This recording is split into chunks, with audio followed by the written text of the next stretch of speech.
La Sécu, qu'est-ce que c'est ? Découvrez Parlons peu, parlons Sécu, le podcast de l'École nationale supérieure de sécurité sociale qui vous éclaire sur l'histoire, l'actualité et l'avenir de la protection sociale.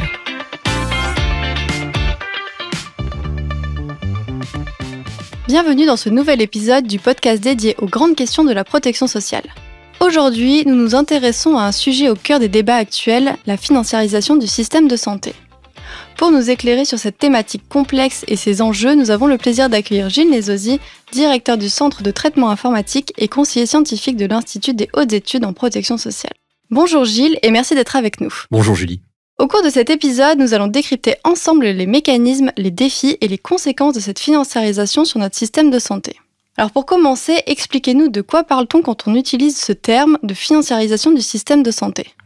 Alors la financiarisation, elle peut se définir comme l'arrivée dans le secteur de la santé d'acteurs financiers qui souhaitent obtenir un retour sur investissement à court terme.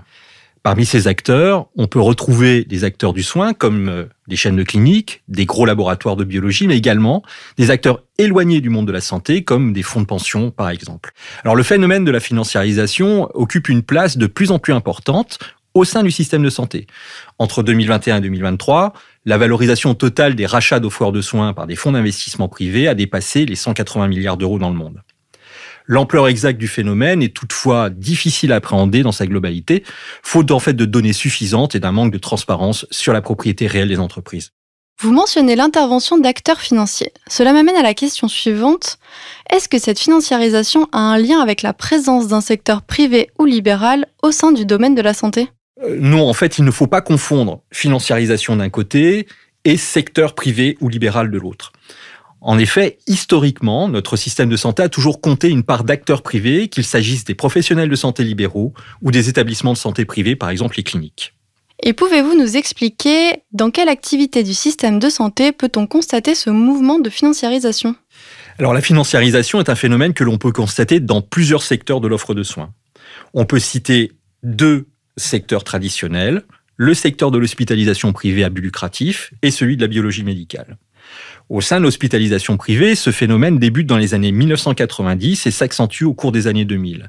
Cela se manifeste par un double mouvement. Premier mouvement, l'intervention de fonds d'investissement dans le capital des groupes existants. Et deuxième mouvement, la réalisation d'opérations de fusion-acquisition au sein des groupes hospitaliers privés.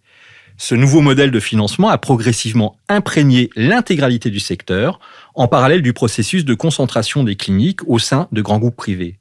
Cela a modifié profondément le paysage de l'offre sanitaire privée. 4 groupes concentrent aujourd'hui une part prépondérante du marché français de l'hospitalisation privée à but lucratif. En ville, c'est la biologie médicale qui constitue sans doute le secteur le plus nettement financiarisé.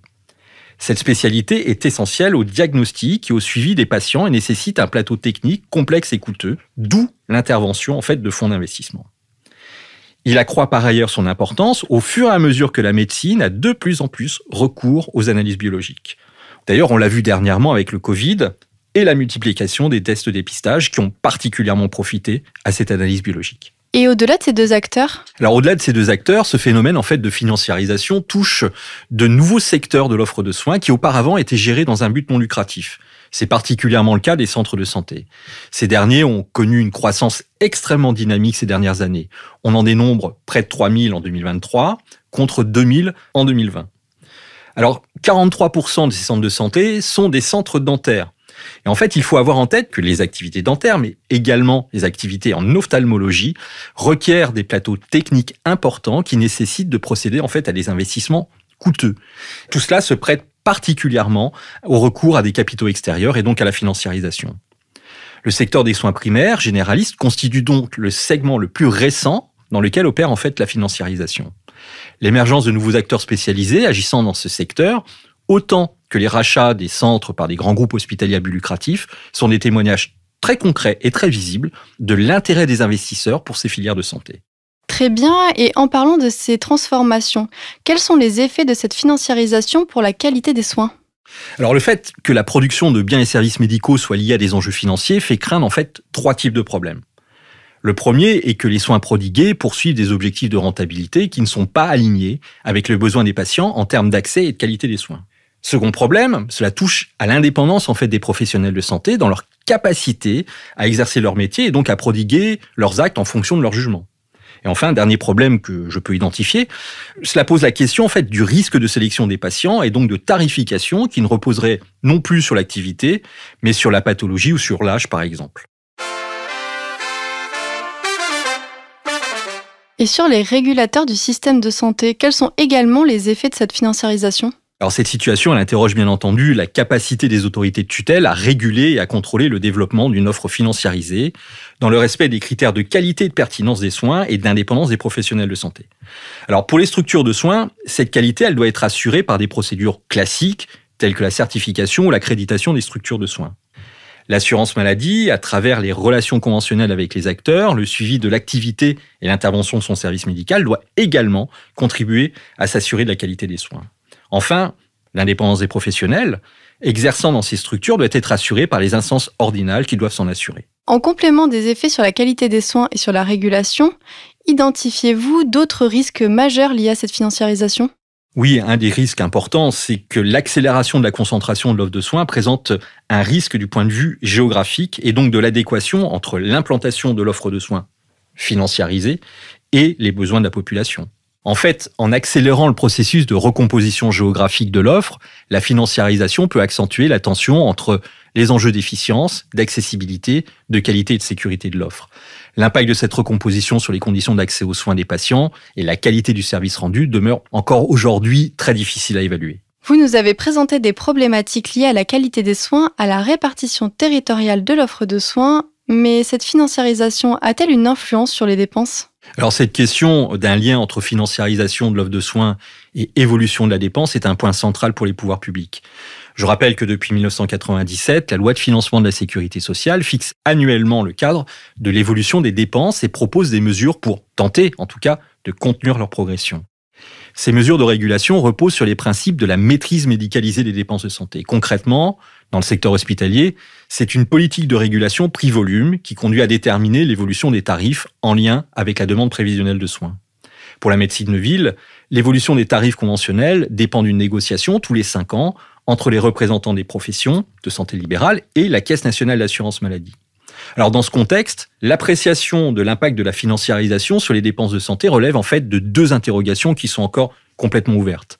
Première interrogation, la financiarisation a-t-elle pour effet d'engendrer une augmentation des dépenses de santé liées à la recherche de rentabilité des activités dans lesquelles les acteurs financiers ont investi, ou favorise-t-elle une maîtrise des dépenses en contribuant en fait à l'efficience du secteur ? Ça, c'est la première interrogation. La seconde, la financiarisation, est-ce qu'elle modifie les conditions du dialogue conventionnel entre les opérateurs de soins privés et l'assurance maladie et conduit-elle à affaiblir la position du régulateur dans ce cadre ? Et pour aller plus loin, pouvez-vous nous expliquer qu'en est-il de l'influence de la financiarisation sur l'évolution des dépenses ? J'ai débuté ce podcast en expliquant qu'il ne fallait pas confondre en fait l'existence d'une offre de soins privée et la financiarisation.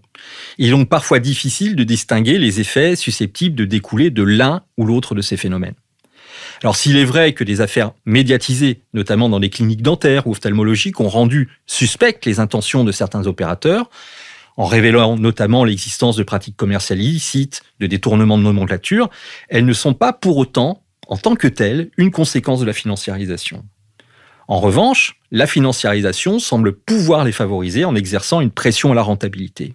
La recherche, en fait, de ce retour sur investissement le plus rapide possible. Dans son rapport chargé-produit pour 2025, la Caisse nationale d'assurance maladie illustre ce risque en citant un travail conduit, je cite, par l'autorité de la concurrence finlandaise, qui révèle une augmentation des prix de l'ordre de 10 à 20% au sein des cabinets médicaux consécutivement à leur rachat par un groupe financier, alors qu'une stabilité des prix était observée à l'extérieur de ces groupes. Néanmoins, aucune étude ne permet encore de documenter ce lien entre croissance des dépenses de santé et financiarisation, en tout cas en France. Alors, auditionné par la Commission des affaires sociales du Sénat en mars 2024, le directeur général de la CNAM, Thomas Fatome, pointait en outre, je cite toujours, le risque de voir des choix d'investissement et d'organisation déconnectés des besoins de santé publique, sur le modèle des centres de santé dentaires ou ophtalmologiques qui ont fleuri avant tout dans les grandes agglomérations et pas dans les zones dites de déserts médicaux.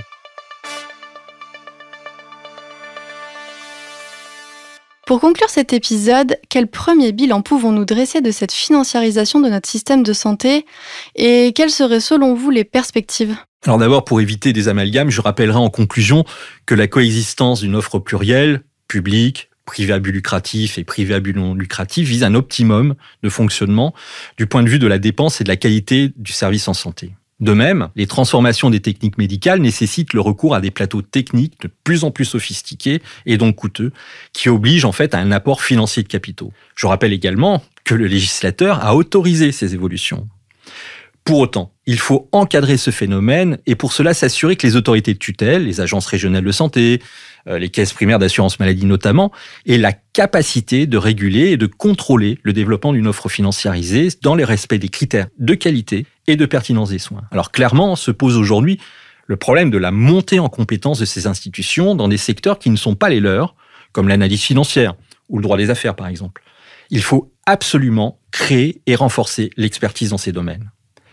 S'agissant de l'évolution des rapports entretenus entre l'assurance maladie et les groupes privés dans le cadre de la négociation des tarifs, il est certain que la concentration de l'offre conduit à une modification de la représentation des acteurs et des rapports de force. Le risque identifié, en fait, est celui d'un amoindrissement de la capacité de négociation des autorités de tutelle face à des groupes puissants, prépondérants dans l'offre et détenteurs parfois de quasi-monopoles locaux. Le directeur général de la CNAM, toujours Thomas Fatome, a indiqué que les négociations du dernier protocole d'accord fixant le cadre d'évolution des tarifs pour 2024-2026, dans le cadre en fait de la biologie médicale, avaient été perturbées par un positionnement ambigu des syndicats de biologistes, soumis, semble-t-il, à la pression des groupes pour que la profession s'oppose aux baisses de tarifs envisagées par l'assurance maladie. Alors le protocole signé en juillet 2023 a finalement permis d'encadrer les dépenses de plus 0,4% par an entre 2024 et 2026. Cela montre donc que la financiarisation impose en fait aux autorités de régulation, dont fait partie l'assurance maladie, une vigilance accrue pour garantir à tous un accès aux soins et à des tarifs régulés. Merci beaucoup pour cet éclairage. Merci beaucoup. Et à bientôt pour un prochain épisode. Vous venez d'écouter Parlons peu, parlons sécu, un podcast de l'EN3S, l'École nationale supérieure de sécurité sociale. Retrouvez prochainement un nouvel épisode pour décrypter ensemble les enjeux de la protection sociale.